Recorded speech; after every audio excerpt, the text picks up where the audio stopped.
So yung kumusta kayo mga padreng, mga lods, mga boss. May dinala rito Euro 150. Ang issue ng motor ni boss, wala daw busina, walang headlight, wala lahat yan boss. Wala boss. Buti nakauwi pa. Ano lang, daan-daan na lang boss. Daan, renekta na lang ba yan? Sige nga, busina mo nga. Wala boss. Placer. Headlight. So yun, ang issue ng motor ni boss, walang headlight, walang busina, renekta na lang para makauwi. Ayan. Ayaw na rin daw mamatay. So yan ang gagawin natin ngayon.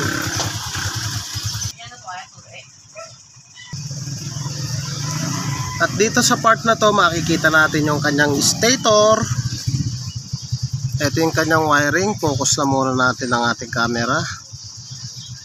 So may makikita tayong blue na may stripe white. Ito yung ating pulser, positive. Samantala ito namang green na may white, pulser, negative.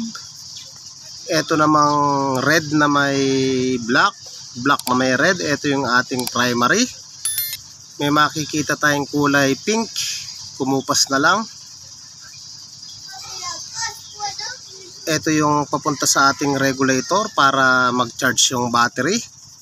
Yung kulay yellow, ganoon din. So combine yung dalawa na to para mapalabas natin yung kuryente galing regulator papunta sa ating battery. Etong dalawa na yan, laging sabay yan. Dapat isa dyan hindi nawawala. Once na isa dyan nawala, magkakaproblema na yung ating charging system. So ang gagawin lang natin, tanggalin na muna natin yung tape para ma-expose natin yung wiring. At ito yung ating wiring, yung yellow tsaka pink. So dapat isa sa kanila hindi nawawala yung source. So paano nga ba natin malalaman kung gumagana pa tong ating charging? So gamit yung ating test light, i-trace natin yan. So ang gagawin lang natin sa test light, yung ating clip kailangan nating ilagay sa negative. Pagkalagay sa negative, susundutin natin yung yellow wire. Dapat hindi iilaw yan kapag pinatadyakan natin. Sige, pakitadyakan mo. Dapat hindi iilaw. Sige pa. Okay. Okay na. Ilipat natin sa kulay pink. Dapat hindi iilaw. Okay. Iilaw lamang yan kapag linagay natin yung clip dito sa yellow wire. O pwede din naman sa pink wire kahit magkabaliktaran, walang problema yan. Dapat yan iilaw kapag tinadyakan. Sige, pakitadyak. Isa pa. Okay. Sa pagkakataong yan mga boss, good yung ating stator. So ibabalik na natin yung kanyang pagkatap dito. Tatanggalin natin yung bangko, yung tangke para ma-expose natin yung wiring. At dito sa part na to mga boss, mga lods, makikita tayong socket. Itong socket na to galing dito sa ating stator. So hugutin lang natin to. At dito rin sa part na to makikita natin yung kulay pink na wire galing stator tsaka yung yellow. Ang gagawin lang natin, balatan lang natin yung dalawa na yan. Gamit yung ating test light, kahit magkabaligtaran yung yellow sa pink, lagay natin yung clip dyan sa isa sa mga yan. So yan. Tapos papatadyakan natin, dapat iilaw yan.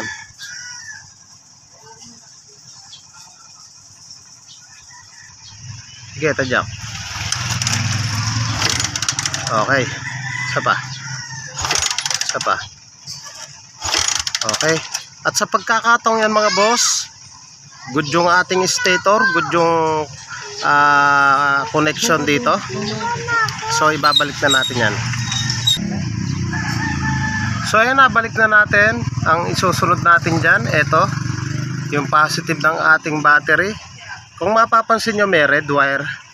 So from regulator, tatakbo yung red wire dito papunta sa ating positive ng battery. So tanggalin na muna natin yan.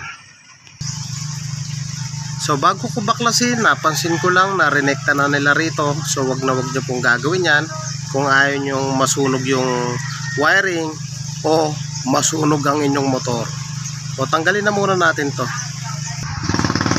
Gamit yung ating test light, ilagay natin yung clip sa negative. So lahat ng iilaw ay positive. So itap lang natin dito. Dapat pag tinadyakan ni boss yan, iilaw. Pakitadyakan mo boss.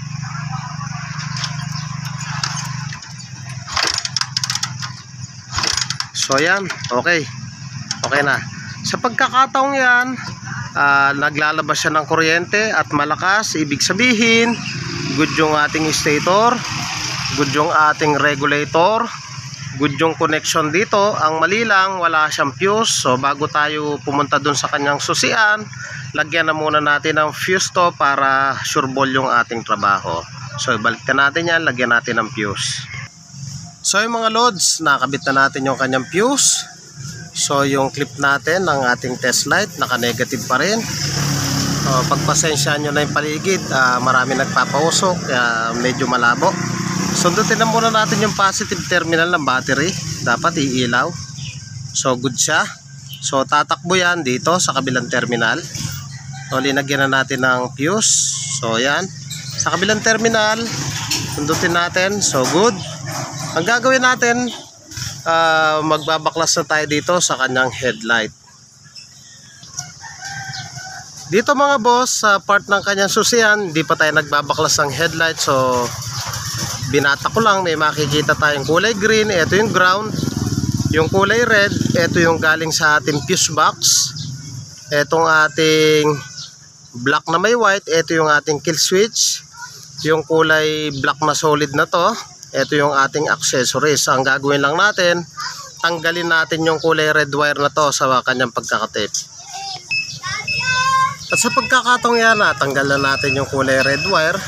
Etong red na to mga boss, eto yan, tumakbo dito yan sa ating fuse. So dapat maglalabas po ito ng supply.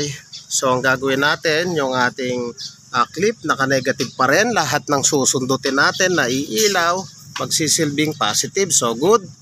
Sundutin natin yung kulay red na wire, dapat iilaw to.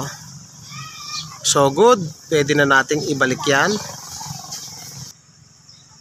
At ayan na nga, natap na natin yung kulay red.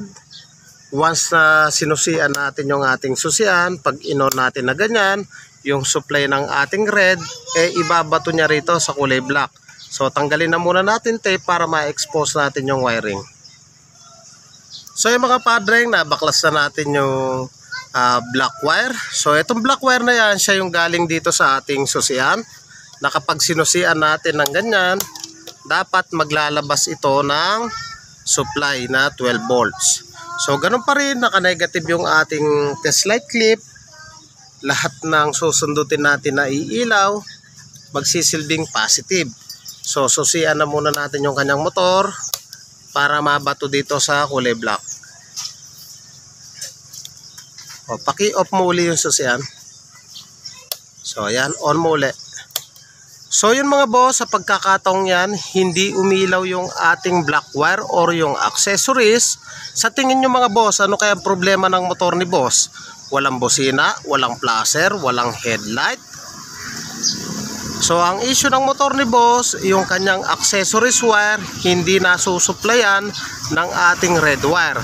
May problema dito yung ating susian. So kailangan nating palitan yan. Kung walang budget si boss, remedyohan na lang na muna natin pansamantala. Boss, ano ba yan? Papalitan mo ba yung susian mo o remedyo na lang muna, ha? Papalitan. Papalitan. So nag-decide si boss na palitan na lang kesa remedyo pa. So nakabili na si boss ng susian. Bago natin isalpak to, testingin na muna natin. So ang gawin lang natin, naka-off yung kanyang susian, yung kulay red na wire. I-tap natin dito sa positive. Pakitap mo sa positive. So ayan, naka-tap na sa positive yung ating kulay red. Sabay nating susian. So dapat iilaw yan, naka-negative yung ating clip. Dapat iilaw yung ating black na wire. Dapat iilaw. So ayan, once na pinatayan dito, Hindi siya iilaw. So, ayan. So, okay yung ating accessories. So, okay na to. Ang itetest naman natin, itong kulay green, tsaka yung black na may white. Ilagay mo naman yung kulay green dito sa ating negative. Ang hahanapin naman natin ay negative. So, ibig sabihin, kailangan natin ilagay yung clip sa positive. So, pag nakapatay yung susian, dapat iilaw. Pag inon natin to, dapat mamamatay. O yan. So, pwede na natin salpak yung kanyang susian at good yung kanyang nabili. So, color coding lang naman dito. I-tap na natin yan. Color coding lang naman. So, yun, nakasana natin. Color coding lang naman. Bali, naging issue na motor ni boss, yung susian. I-susi natin. Try natin yung busina. Meron na flasher, meron na rin headlight, nakasindi na rin. Ayan. So, paki-start muli. Wait lang.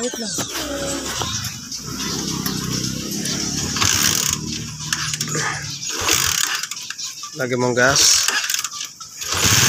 So, ayan, i-try natin patin. So, yung quality yung kanyang susian. So, mga boss, kung bago ka pa lang sa akin channel o napadaan ka lang, huwag nyo pong kalimutan na paki-like, paki-subscribe, paki-hit na rin po yung notification bell para updated po kayo sa videos na ilalabas ko. Thank you po sa inyo. God bless at mabuhay po kayo.